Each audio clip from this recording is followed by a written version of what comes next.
सबसे पहले विड्थ और हाइट, कोई भी एक पैरामीटर अगर 1000 mm से ऊपर जाता है तो उस डक के अंदर हमें इंटरनल स्टिफनर लगाना होता है। तो चाहे वो विड्थ हो या हाइट, अगर कोई भी डायमेंशन 1000 mm या 1000 mm से ज़्यादा जाती है तो उसके अंदर इंटरनल स्टिफनर लगना चाहिए। इंटरनल स्टिफनर लगाते समय हम लोग पहले तो डक का विड्थ और हाइट दोनों चेक कर लेते हैं।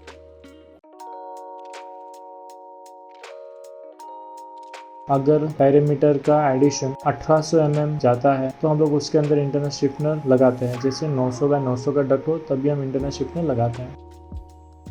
अभी हम जो डक्ट देख रहे हैं 1225 का डक्ट है। हमने पूरा डक्ट को असेंबल कर लिया है। अब इस डक्ट के अंदर हमने कोई भी इंटरनल स्टिफनर नहीं लगाया।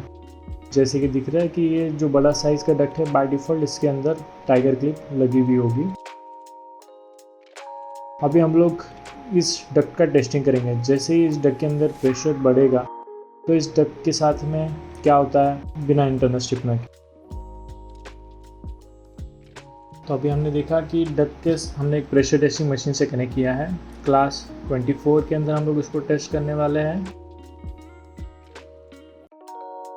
इस डक्ट का एरिया टोटल 117.39 स्क्वायर फीट है और इसी के हिसाब से इसके अंदर जो अलाउेबल लीकेज है वो 35.71 CFM पर स्क्वायर फीट जाएगा।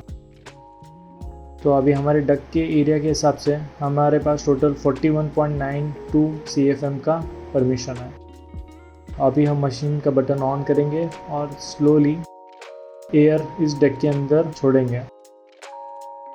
जैसे ही अभी आप देख पा रहे हैं कि मीटर के अंदर प्रेशर बिल्टअप हो रहा है। जैसे ही 500 पास्कल हो रहा है तो डक्ट के अंदर बल्जिंग क्लियरली दिख रही है। डक्ट जो है वो सेंटर से फूल रहा है। अभी तो प्रेशर बहुत ज़्यादा बड़ा भी नहीं है, सिर्फ 500 पास्कल पे प्रेशर क्रिएट होने के बाद में डक्ट इतना बल्ज हो गया है। सिंपल सी चीज़ है, अगर डक्ट के अंदर इंटरनल स्टिफनर नहीं हो तो डक्ट बहुत आसानी से बल्ज होता है और बल्ज होते ही डक्ट के जो एजेस है उसके ऊपर प्रेशर आके डक्ट खुल जाता है। तो इंटरनली अगर हम लोग देखेंगे तो जैसे ये दिख रहा है कि सिलिकॉन की लाइनिंग जो है, सबसे पहले तो वो सिलिकॉन की लाइंस पूरी तरह से क्रैक हो चुकी है।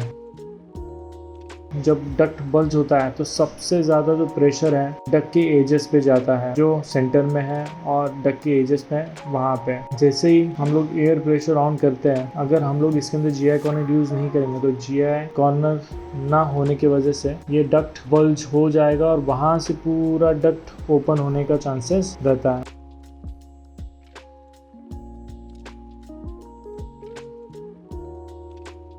अभी हम देखेंगे कि इस डक्ट के अंदर इंटरनल स्टिफनर लगाने से क्या चीज़ होती है। तो इंटरनल स्टिफनर लगाने का तरीका,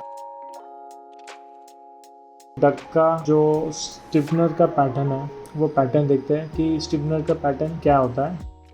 जैसे अभी इस टेबल में दिख रहा है कि ये हमारा स्टैंडर्ड पैटर्न है कि कैसे लगाना है। हम लोग जो डक्ट ले रहे हैं, जैसे हमने देखा कि 1225 का डक्ट है, इसके अंदर एक ही स्टिफनर आएगा जो डक्ट के सेंटर में लगना चाहिए। तो हमको स्टिफनर की प्लेसमेंट की मार्किंग स्टार्ट करता है। जैसे हम लोग मेजरमेंट टेप लेंगे, डक्ट को इरेक्शन से पहले आफ्टर फैब्रिकेशन डक्ट का सेंटर गिना जाएगा। ये डायमेंशन हम डक्ट के सेंटर पे आउट और इनटू इन दोनों भी ले सकते हैं। मार्किंग आने के बाद में एग्जैक्ट पोजीशन पे हम लोग वेरीफाई करेंगे कि हमारा स्टिफनर जो है वो डक्ट के सेंटर पे है। फिर इसके बाद एक पॉइंटेड स्क्रू ड्राइवर लेके हम लोग जो मार्किंग है वहाँ पे एक छोटा सा होल करेंगे। अब इंटरनल स्टिफनर के लिए हम लोग M8 का थ्रेडेड रॉड लेते हैं। सबसे पहले उसके ऊपर हम लोग एक नट चढ़ाएंगे। नट चढ़ाने के बाद में GI डिस्क लगाएंगे। ध्यान रहे, ये जो इंटरनल स्टिफनर हम लोग लगाते हैं तो इंटरनल स्टिफनर के ऊपर हमें ट्रांसपेरेंट स्लीव यूज़ करनी चाहिए। अभी डेमोन्स्ट्रेशन के पर्पज़ के लिए हम लोग इंटरनल स्टिफनर जो है हम थ्रेडेड रॉड के साथ कैसे लगाते हैं वो दिखा रहा है। जब हम लोगों ने थ्रेडेड रॉड के ऊपर पहले नट GI डिस्क लगाई है, अब जो एक एज है हमारा, उस एज को हम लोग डक के अंदर की तरफ से फोम के अंदर पियर्स करेंगे और बाहर की तरफ एक छोटा सा पोर्शन जो है थ्रेडेड रॉड का उसको लाएंगे, उसके ऊपर GI डिस्क और फिर ऊपर से नट हम लोग लगा देंगे। ये सेम प्रोसेस हम लोग डक के अपोजिट माउथ पे भी करेंगे। फिर इसको प्रॉपरली हम लोग टाइट करेंगे। अंदर से GI डिस्क फिक्स करने से पहले जो हमने पंचर किया है उसको सिलिकॉन से क्लोज करेंगे ताकि उस पॉइंट से कोई एयर लीकेजेस ना हो। तो ऐसे ही पूरे डक के अंदर हम लोग इंटरनल स्टिफनर लगाते हैं। इंटरनल स्टिफनर का जो थ्रेडेड रॉड है उसकी लेंथ डक का आउट टू आउट जो हाइट है उस आउट टू आउट हाइट के सिर्फ 1 इंच तक बाहर होना चाहिए। उससे एक्सेस थ्रेडेड रॉड यूज़ नहीं करना चाहिए। जब विड्थ बड़ी होती है तो हम लोग हाइट में इंटरनल स्टिफनर लगाते हैं, और जब हाइट बड़ी होती है तब हम लोग विड्थ में इंटरनल स्टिफनर लगाते हैं।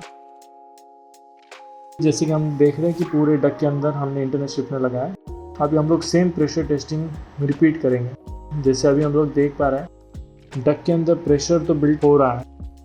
प्रेशर बिल्ड होने के बाद में भी डक के अंदर किसी भी तरह की बल्जिंग नहीं हो रही है। हम लोग 800 पास्कल तक पहुंच भी गए और डक के अंदर कोई बल्जिंग नहीं है।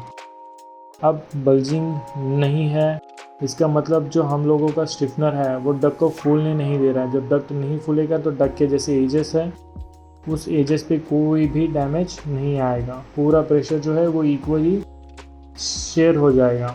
तो इस तरीके से जब हम लोग इंटरनल स्टिफनर लगाते हैं तो डक का जो ऑपरेशन है हम हाई प्रेशर के लिए भी आराम से कर सकते हैं। अब जैसे कि हम लोगों ने देखा पूरा टेस्टिंग के बाद में डक के अंदर की तरफ से कोई भी डैमेजेस नहीं है। Silicon as it is intact है। अपना जो करंट पोस्चर है उसको मेंटेन करके रखा हुआ है।